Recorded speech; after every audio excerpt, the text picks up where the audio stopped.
Hello everyone, कैसे हो आप लोग। आप सभी का आज के वीडियो में बहुत बहुत स्वागत है। तो आज यहाँ पे आप देख सकते हैं कि जो आपका 9th क्लास है उसका यहाँ पे हिंदी का जो सबसे पहला वाला चैप्टर है यहाँ पे नदी की पुकार, वो यहाँ पे उसका जो कंप्लीट स्वाध्याय है वो यहाँ पे हम लोग लेके आ गए हैं।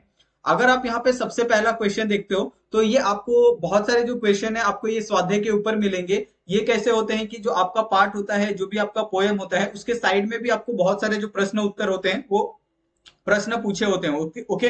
लेकिन उन प्रश्नों के ऊपर आपका ध्यान नहीं जाता है, तो इसके लिए हमने वो सारे जो प्रश्न है वो भी हमने यहाँ पे काउंट किए हैं, क्योंकि वो सारे जो प्रश्न होते हैं वो आपके पोयम से रिलेटेड ना होके आपके जो एक तरह से स्वमत होता है ना, यानी आपको इन योर ओन वर्ड्स लिखने होते हैं, उस तरीके से वो ये रिलेटेड होते हैं। और यही सारे जो प्रश्न होते हैं, क्वेश्चन आंसर होते हैं, वो आपको ग्रामर में देखने के लिए मिलते हैं हिंदी के एग्जाम के अंदर। ओके। तो यहाँ पे अगर आप देखोगे तो जो सबसे पहला यहाँ पे जो क्वेश्चन पूछा है, ओके, नदी के मन के भाव इस विषय पर भाषण तैयार करके प्रस्तुत कीजिए। ओके। तो ये सारे क्वेश्चन आपको बिल्कुल रिलेटेड नहीं है आपके पार्ट से, लेकिन ये सारे क्वेश्चन आपको आते हैं एग्जाम के जो 30 मार्क्स का आपका जो एक्स्ट्रा करिकुलम वाला जो एक्टिविटी वाला एग्जाम होता है, जिसके अंदर आपको निबंध, लेटर, ये सारी चीजें लिखनी होती है उसके अंदर। ओके। तो यहाँ पे आप इसका जो पूरा कंप्लीट आंसर है आप यहाँ पे देख सकते हैं। ओके। उसी तरीके से जो सेकंड वाला यहाँ पे आपको दिया है वो है सबभाषणीय, जिसमें जल युक्त सिवार पर चर्चा करें। तो ये जल युक्त सिवार एक प्रसिद्ध कविता है, तो उसके ऊपर यहाँ पे आपको चर्चा करने के लिए कही गई है। ओके। उसके बाद यहाँ पे अगर आप नेक्स्ट क्वेश्चन देखते हो जिसमें आपको पूछा गया है कि जल आपूर्ति संबंधी जानकारी निम्नलिखित के आधार पर पढ़िए। ओके। जैसे अगर आप कहीं पे देखते हो तो हर जगह जो जल आपूर्ति है वो कहीं ना कहीं से होती है। अगर आप देखोगे कि जो गंदा पानी है उसके लिए शुद्धिकरण प्रकल्प होते हैं, और वो जो लाभान्वित क्षेत्र है जहां पे उन पानी को दिया जाता है उसको यहाँ पे तीनों चीजें यहाँ पे आपको मेंशन किए, और तीनों का आंसर यहाँ पे आप देख सकते हैं। चाहे जल स्रोत हो, कौन कौन से जल स्रोत है आप सभी को पता है, शुद्धिकरण प्रकल्प क्या होता है, ओके, यानी अगर हम लोग इंग्लिश में बात करें तो वाटर प्यूरिफिकेशन। ओके। और लाभान्वित क्षेत्र मतलब एक तरह से जो जिनको बेनिफिट मिलता है इस चीज का, वो ओके।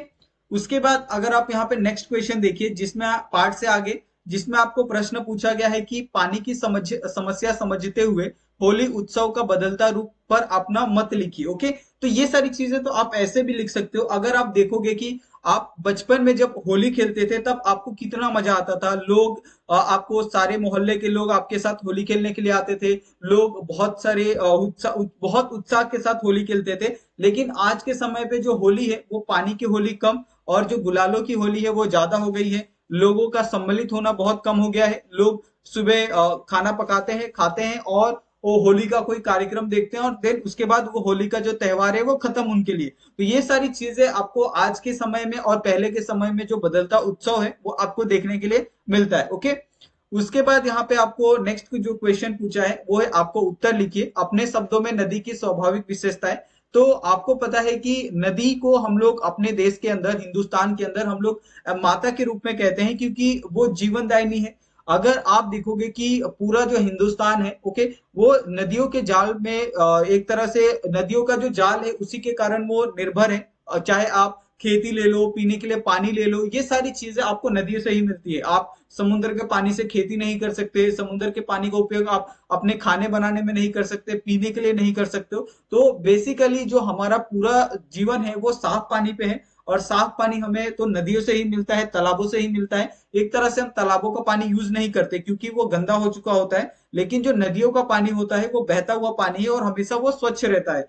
तो पूरी तरीके से हम लोग कह सकते हैं कि हम लोग पूरी तरह से जो डिपेंडेंट होते हैं पानी के लिए वो नदियों पे होते हैं। तो उसी के बारे में यहाँ पे आप बहुत सारी जो विशेषताएं हैं, बहुत सारी जो ऐसी बातें हैं वो आप यहाँ पे बता सकते हैं। ओके। उसके बाद यहाँ पे अगर आप नेक्स्ट यहाँ पे जो क्वेश्चन देखोगे, यहाँ पे आपको पूछा है कि किसी एक चरण का भावार्थ लिखो। तो हमने तो एक चरण का भावार्थ लिख दिया है, लेकिन आपसे मेरा यही रिक्वेस्ट रहेगा कि यहाँ पे जो चरण लिखा है आप वो चरण ना लेके आप दूसरा कोई चरण लीजिए, और उसका आप खुद से एक भावार्थ लिखने का ट्राई कीजिए। ओके। नहीं तो आप ये भी लिख सकते हैं, ये बिल्कुल करेक्ट है। ओके। लेकिन अगर आप दूसरा लिखते हो तो इससे आपको पोयम को समझने में और ज्यादा जो बेहतरी है वो आपको होने लगेगी। ओके। उसके बाद यहाँ पे अगर आप नेक्स्ट क्वेश्चन देखते हो जिसमें आपको पूछा है आकृति पूर्ण कीजिए, नदी नहीं रही तो। ओके। अगर आप नदियां नहीं होगी हमारे भारत देश में तो क्या होगा। तो यहाँ पे सबसे पहले तो जो सागर है, सागर का पानी अगर हर साल ये होता है, इवापोरेशन होता है, और उसके अंदर अगर हर साल इवोपोरेशन होते रहेगा, लेकिन वो इवोपोरेशन का जो पानी है अगर वापस वो सागर में नहीं जाएगा तो इससे सागर तो धीरे धीरे कम होते जाएंगे, सूखते चले जाएंगे। ओके, लेकिन ये सारी चीजें हैं, इलॉजिकली बातें हैं, लेकिन यहाँ पे एक तरह से आपको कहा गया है कि नदी नहीं रही तो सागर मुरझा जाएगा, लेकिन इसके साथ साथ आपको हर जगह बाढ़ की स्थिति देखने के लिए मिलेगी, यानी जो बचा हुआ लैंड है वो भी पानी के अंदर डूब जाएगा। ओके, नाले को मंजिल नहीं मिलेगी, तो ये भी एक बहुत बड़ी दिक्कत हो जाएगी। ये एक तरह से हाइपोथेटिकल क्वेश्चन है जिसका आंसर यहाँ पे आपको दिया गया है। ओके, उसके बाद यहाँ पे अगर आप नेक्स्ट क्वेश्चन देखते हो जहां पे आपको पूछा गया है संजाल पूर्ण कीजिए। ओके, तो कविता से प्रयुक्त प्राकृतिक संपदा, तो यहाँ पे आपको कौन कौन सी ऐसी प्राकृतिक संपदा इस कविता के अंदर देखने के लिए मिलती है,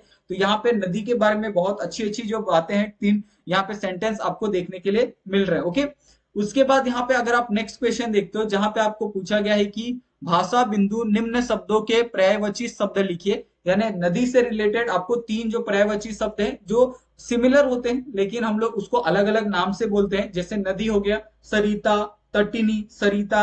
ओके, चाहे आप अगर सूर्य की बात करो तो रवि हम लोग बोलते हैं, उसके और भी बहुत सारे नाम है। ओके, उसके बाद आकाश को हम लोग क्या बोलते हैं, आकाश को आप नभ देखते हो, गगन बोलते हैं हम लोग, शून्य बोलते हैं। ओके, अगर आप पथ की बात करो तो मार्ग, रास्ता, पथ, ओके, राही, तो ये सारी चीजें हैं जिनका हम लोग एक तरह से इस्तेमाल करते हैं इन इन शब्दों के अलावा। ओके, तो आपको ये तो बहुत अच्छे से समझ में आ गया होगा ये जो पूरा स्वाध्याय है। ओके, अगर आपको फिर भी इसके अंदर कुछ डाउट होता है तो आप लोग हमें कमेंट करके बता सकते हो, और हम हमारे लिए प्लीज आप रिव्यू करो, आपसे हमारा यही नम्र निवेदन है कि प्लीज आप जो भी हमें आप जो भी कमेंट करना कहना चाहते हो कि हम लोग अच्छा पढ़ाते हैं नहीं पढ़ाते हैं, वो सारी चीजें आप हमें रिव्यू कर सकते हो, ताकि हम लोग थोड़ा सा जो परिवर्तन है अपने पढ़ाने के अंदाज में वो हम लोग कर सके। ओके, तो आप सभी का वीडियो देखने के लिए बहुत बहुत धन्यवाद। अगर आपको वीडियो अच्छी लगती है हमारी तो प्लीज आप वीडियो को लाइक कर दीजिए और अपने दोस्तों के साथ भी वीडियो को शेयर करिए, और आपसे यही रिक्वेस्ट रहेगा कि प्लीज आप जाते जाते हमारे चैनल को भी सब्सक्राइब कर दीजिए